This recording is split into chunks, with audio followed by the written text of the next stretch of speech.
Guys, it's that time of the year right now. It's very exciting. Award season is upon us. So you're gonna be having guests over, you're gonna be having fancy dinner parties. This is an appetizer, an hors d'oeuvre that you wanna serve. It is a crab lobster cake, and it's gonna be served with a smoked sour cream. I cannot wait to get into this recipe. Guys, this is gonna knock the socks off of your party guests. Okay guys, first step to impressing your party guests is getting your shallots in the bowl. Some black and white sesame seeds. I'm gonna get all of our crab claw meat here, about a pound of meat. I'm going to add in a lobster tail. Now this is a Caribbean lobster tail. Before I steamed them for just about 4 minutes, because again, don't forget we're cooking them again. I ran a skewer through them. They tend to curl up. So here you have a nice, clean, flat, straight lobster tail. But you know what, I think we're gonna use this for garnish as well because it is so pretty. Quick tip at home is that you have the option to buy pre-steamed crab and lobster meat.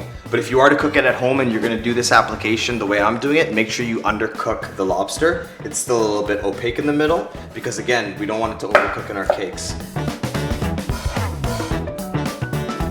Just like this, into our bowl, boom. Don't want it too chunky or you will not be able to form the crab cake, but you don't want to break it down too much. What we're gonna add to this is some homemade mayonnaise, a little bit of honey. I have some parmesan, nice cheesy flavor. That's gonna go in there. You know what? We're gonna add it all in there. Boom. I have some Dijon here as well. That's gonna wake the crab cake up. I have some red chili here. That's gonna add a little bit of spice. Boom. Red chili goes in, just like that. We're going to add in some roasted garlic, a squeeze of lemon juice. I don't want to add the green onion too thick.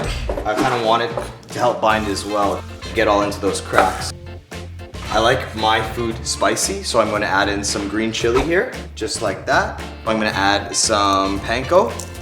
You don't want to add too much panko because you don't want too much binder in your crab and lobster cake. It's going to go from a nice height. We have an egg here, covered in some sesame seed. That's natural, isn't it? Isn't that what's supposed to happen? The last thing we need to add in is 1 egg. That's gonna be for binder. Now it's time to mix this all together. Obviously it smells amazing. I'm not gonna try and flatten the meat out because remember we want those big chunks. You want this mixture to be falling apart when you form it almost. I'm gonna show you how to do it, but this is what's gonna set apart your lobster crab cake from every other one out there. All the ingredients are getting to know each other. They're getting all happy. They're having their own dinner party in the bowl. That was kind of cheesy, but we're gonna use it anyways, right? Okay, cool. This is gonna get into our fridge. I want it to chill down for about 20 to 30 minutes. I want all these ingredients to just really marinate together. Okay, while that's chilling down, getting all happy in there, I'm gonna take a cup of sour cream. I need some lime zest. I'm gonna add in some lime juice here. Here's the trick. If you have limes at home and you're not getting much out of them, just take a fork and break up those membranes. Next, we're gonna use our liquid smoke, which is a water-based smoke flavor that you can use. This is hickory flavor. We're just gonna add a few drops in. That's gonna add an intense smoky flavor. So we have our smoked sour cream here. We're gonna add a little bit of salt for seasoning and black pepper as well. Okay, let's give this a shot. Okay guys, I got a really great tip for you. It's going to start with a sheet of saran wrap. And I'm gonna take my sour cream mixture. We're gonna go right into the middle of our saran wrap. Just grab the 4 corners and just give this a little twist on top. Knife in the back pocket. That's an optional move. I'm gonna poke a little hole in here and get low, and I'm gonna fill up the squeeze bottle, and you'll see that we have little to no wastage. This goes into the fridge to chill down.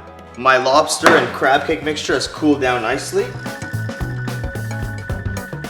It's perfect. If you don't want to get your hands dirty, feel free to use disposable gloves. You can use an ice cream scoop. I'm gonna take a good amount of mixture in my hand. It's just forming together, but if I push down on it, it starts to fall apart. And believe it or not, that's exactly what you want. The egg, by the time it cooks, it's gonna hold together. Another beautiful thing about doing these by hand, it's not gonna look perfect. So it's not gonna look like you got these out of a freezer bag or you picked these up from somewhere. These look f***ing gangster, I'm not gonna lie. Look at these things, like big balls of f***ing seafood. I got a dozen more of these to do. They don't take too long to make, but we will speed this up with the magic of the internet.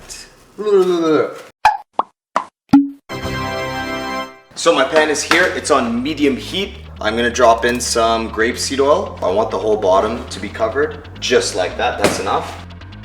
There we go. If the oil isn't hot enough, what's gonna happen is this is just gonna absorb oil and we don't want that. As I'm adding these cakes in, it's bringing down the temperature of the oil, so you don't wanna crowd this too much. You want nice, even coloration everywhere. I'm gonna give the pan a little shake. As you can see, the crab cakes are cracked in some places. That is what you want because it's gonna be that much more of a tender bite. We didn't use a lot of binder and we used big chunks of seafood and meat. You'll see when I go to flip them, they'll stay together. The egg will do its role, as will the panko. And you can see this crust is now seizing and holding everything together. And again, I'm gonna give it a little shake, shake, shake. Before these went into the pan, it didn't look like they were gonna hold together, they were falling apart, but it does hold together. You can only imagine when you go to bite into this, it's just gonna crumble and fall apart. So I'm a chef, I like to use a lot of butter, so I always have it in my left hand. I'm gonna take some and drop it into the pan now. You'll notice the sides of the crab cakes have no coloration, so that's what we're gonna try to do right now. Just like this. And this is the magic of cooking. This is one of my favorite things to do. This is what's gonna take it over the top for your party guests. Okay guys, crab cakes are done, golden brown.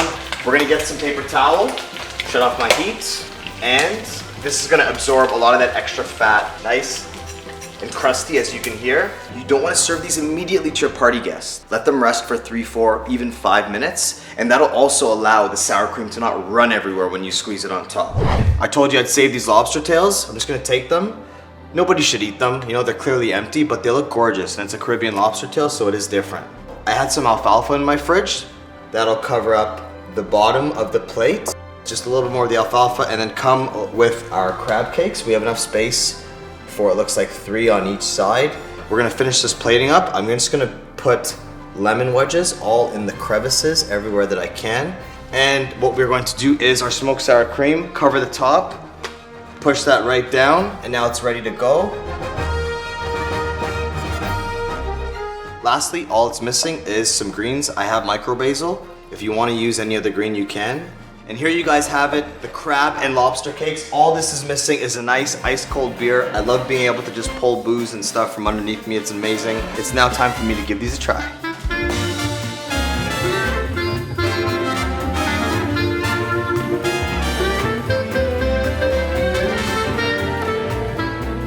And the award for best crab cake goes to Chef Dev.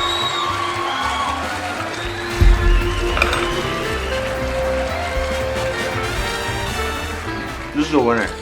Keep this one. From the mustard that's in there to the roasted garlic, it's just layer, layer, layer of flavor. But the key is the large chunks of meat and that these are falling apart. They're breaking apart, but they hold together just enough for you to eat them, and that's what you want. This is what's gonna impress the hell out of your party guests. I hope you enjoy.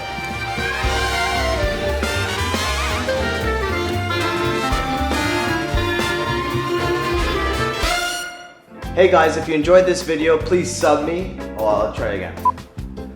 Hey guys, if you enjoyed this video, please sub me. Also, if you have someone you want to impress, write it in the comments and I'll kick out the video.